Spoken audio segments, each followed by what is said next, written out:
balonun içərisində hava var. Yəni bunu ağzına taxır ki, bunun içində təmiz hava var. Onu neyləsin? Nəfəs alabilsin. Nəfəs alabilsin ki, yanından nə çıxır?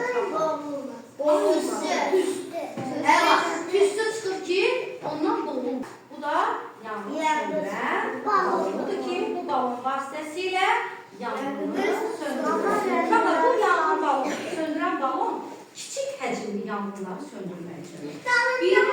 Bir de var ki, böyük yanğınları söndürmək üçün.